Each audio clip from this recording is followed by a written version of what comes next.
In 1996, a team of archaeologists descended into darkness beneath the Colosseum that tourists never see. What they discovered in those sealed chambers would force historians to confront uncomfortable truths about the machinery of Roman spectacle. The hypogeum, as scholars call it, is a subterranean labyrinth of corridors, cells, and mechanical systems that lay hidden for over a millennium after the arena fell silent. When researcher Heinz-Jürgen Best began mapping these underground spaces using modern technology, the true scale of Roman engineering and cruelty became impossible to ignore. This wasn't just a basement. This was a factory designed to process thousands of human beings and animals into entertainment for the masses above. The underground complex stretched across to full levels beneath the arena floor, covering an area of approximately 6 acres. 80 vertical shafts connected the depths to the surface, each one equipped with sophisticated pulley systems and counterweights that could raise cages containing lions, bears, or condemned prisoners directly onto the sand above. The machinery was ingenious. Archaeologists found evidence of at least 28 trapdoors built into the arena floor itself, allowing for theatrical surprises during executions and hunts. A criminal might be standing on what appeared to be solid ground when suddenly a bear would erupt from below, emerging as if summoned by the gods themselves. The crowd would roar. The machinery made it possible.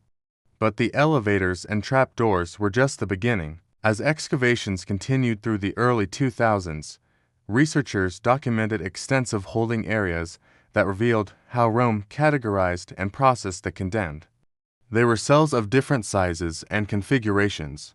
Small chambers with iron rings set into walls, clearly designed to restrain individuals. Larger spaces where groups could be held together before their appointed deaths. The stone still bears scratches and marks where desperate hands clawed at walls that offered no escape. In some areas, archaeologists found primitive latrines and drainage systems, evidence that people were held in these spaces for extended periods, sometimes weeks, waiting for the day they would be hauled up into the light to die for the entertainment of strangers. The historical sources suddenly made terrible sense. The Roman historian Suetonius described games where condemned criminals were forced to reenact mythological deaths. A man would be dressed as Icarus and thrown from a height to his death. Another would play Orpheus and be torn apart by animals. The hypogeum contained the staging areas for these theatrical murders, costume storage areas, weapon caches, chambers where condemned men and women would be prepared for their final performance. Cassius Dio wrote of games lasting 100 days under the Emperor Trajan, where 11,000 animals and 10,000 gladiators and condemned prisoners died. The logistics of processing that many bodies through the arena required precisely the kind of infrastructure archaeologists were now documenting beneath the Colosseum floor. Among the most disturbing discoveries were the marks of systematic organization. The Romans didn't just throw people into chaos and hope for good spectacle. They administered death with bureaucratic precision. Graffiti left by arena workers includes schedules, inventory lists, and what appear to be numerical tallies. The machinery of empire extended even here, into these chambers where the condemned waited in darkness while crowds above them cheered for blood they had not yet spilled. The archaeological evidence revealed something historians had long suspected but struggled to prove. The arena was designed not just for execution, but for psychological destruction. The condemned didn't simply die. They were forced to participate in their own humiliation before death finally came. Research by classical scholars examining legal codes from the period confirmed that Roman law created specific categories for prisoners based on their crimes and social status. Citizens convicted of serious crimes might face relatively quick execution by sword. Non-citizens, slaves, and prisoners of war faced damnatio ad bestias, condemnation to the beasts, a fate designed to maximize suffering and entertainment value simultaneously. The cells beneath the Colosseum tell stories that no amount of sanitized historical accounts can erase. When conservators examined the walls in 2003, they found inscriptions scratched into stone by people who knew they would die. Names, prayers to gods both Roman and foreign, desperate messages in languages from across the empire. One inscription discovered in a small cell reads in crude Latin, Antonius of Carthage, innocent, prays for mercy. There is no record of whether mercy ever came. The statistical probability suggests it did not.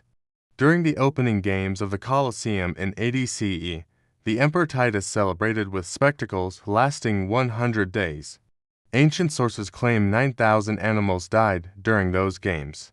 The human death toll was likely proportional. If you found this journey into the archaeology of horror compelling, consider subscribing. These aren't easy stories to tell, and they're not comfortable to hear, but understanding what human civilizations are capable of helps us recognize the warning signs when cruelty becomes systematized in our own time. Your support helps bring these difficult histories to light. The gladiators who fought and died in the sand above these chambers have captured popular imagination for centuries. But modern research reveals they were only part of a much larger system. The true horror of the Colosseum wasn't just the combat between trained fighters. It was the industrial-scale processing of human beings deemed worthless by Roman law. Prisoners of war from Germania, Britannia, Dacia, and Judea were transported in chains to Rome specifically to die in this building. Their deaths served political purposes. They demonstrated Roman power.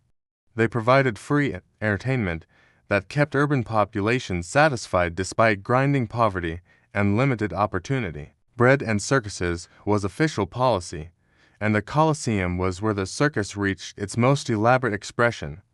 The last gladiatorial combat in the Colosseum occurred in 435 CE, though executions continued for decades afterward.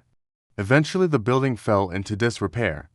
The underground chambers were sealed and forgotten. For over 1,000 years, they remained hidden beneath accumulated earth and later construction. When archaeologists finally excavated them in the modern era, they discovered a time capsule preserving the infrastructure of systematic cruelty. The machinery still works, the elevators can still be reconstructed. The cells still contain evidence of those who died there. We cannot change what happened in those chambers, but we can choose to remember honestly rather than romanticize the civilization that built them. What strikes you most about this hidden history beneath the Colosseum? Share your thoughts in the comments below.